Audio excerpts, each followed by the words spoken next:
আওয়ামী লীগ সরকারের সাবেক ১৮ মন্ত্রী ও ৮ এমপির দেশ ত্যাগে নিষেধাজ্ঞা দিয়েছেন আদালত। সোমবার দুদকের পৃথক ২ আবেদনের পরিপ্রেক্ষিতে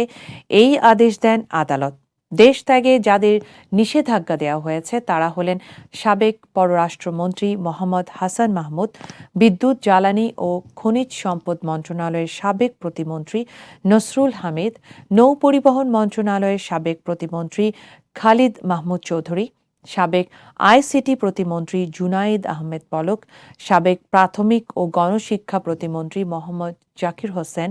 সাবেক প্রবাসী ও কল্যাণমন্ত্রী ইমরান আহমেদ, সাবেক বিদ্যুৎ, জ্বালানি ও খনিজ সম্পদ মন্ত্রণালয়ের প্রতিমন্ত্রী মোহাম্মদ এনামুল হক, সাবেক স্থানীয় সরকার, পল্লী উন্নয়ন ও সমবায় প্রতিমন্ত্রী স্বপন ভট্টাচার্য, সাবেক বাণিজ্যমন্ত্রী টিপু মুন্সি, সাবেক দুর্যোগ ব্যবস্থাপনা ও ত্রাণ প্রতিমন্ত্রী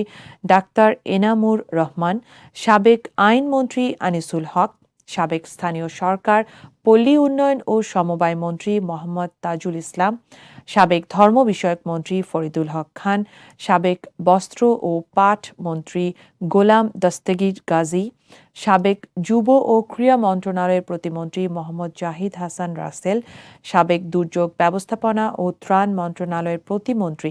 মোহাম্মদ মহিবুবুর রহমান, সাবেক পানি সম্পদ মন্ত্রী আনোয়ার হোসেন, সাবেক তথ্যমন্ত্রী হাসানুল হক ইনু, এছাড়া সাবেক সংসদ সদস্য কাজী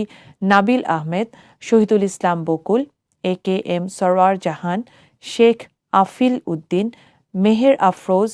আবু সাইদ আল মাহমুদ, বেনজির আহমেদ ও শেখ হেলাল উদ্দিন।